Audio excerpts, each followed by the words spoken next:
ವಿಜಯಪುರ ವ್ಯಾಪ್ತಿಯಲ್ಲಿ ಒಂದು video viral ಆಗಿತ್ತು. ಅದರಲ್ಲಿ ಇಟ್ಟಂಗಿ ಬಟ್ಟೆಯಲ್ಲಿ ಕೆಲಸ ಮಾಡುವಂಥ ಕಾರ್ಮಿಕರ ಮೇಲೆ ಹಲ್ಲೆ ಮಾಡಿರುವಂಥ ವಿಡಿಯೋ ವೈರಲ್ ಆಗಿತ್ತು. ತತ್ಕ್ಷಣ ಪೊಲೀಸ್ ಇಲಾಖೆ ಹಲ್ಲೆ ಆದವರು ಯಾರು ಅಂತ ಪತ್ತೆ ಮಾಡಿ ಅವರಿಂದ ಕಂಪ್ಲೇಂಟನ್ನು ತೊಗೊಂಡು ಈಗಾಗಲೇ ಇಬ್ಬರು ಆರೋಪಿಗಳಾದಂಥ ಕೇಮು ರಾಥೋಡ್ ಮತ್ತು ಅವನ ಸಂಬಂಧಿಕರನ್ನ ಇಬ್ಬರನ್ನ ಅರೆಸ್ಟ್ ಮಾಡಿದ್ದೀವಿ. ಇನ್ನೂ 3 ಜನ ಆದಷ್ಟು ಬೇಗ ಅವರನ್ನು ಪತ್ತೆ ಮಾಡಿ ಅವರನ್ನು ಕೂಡ ಅರೆಸ್ಟ್ ಮಾಡಲಾಗುವುದು.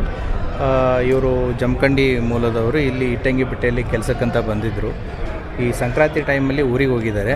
ಸೊ ಊರಿಂದ ಬಂದ ಮೇಲೆ 2 ದಿನ ಲೇಟ್ ಆಯಿತು ಅಂತಂತೇಳಿ ಈ ರೀತಿ ಕೇಮು ರಾಥೋಡ್ ಅವನ ಸಂಬಂಧಿಕರು ಸೇರಿ ಇವ್ರ ಮೇಲೆ ಹಲ್ಲೆ ಮಾಡಿದ್ದಾರೆ. ಇವರ ಮೇಲೆ ಕಠಿಣವಾದಂಥ ಕಾನೂನು ಕ್ರಮವನ್ನು ಕೈಗೊಳ್ಳಲಾಗಿದೆ.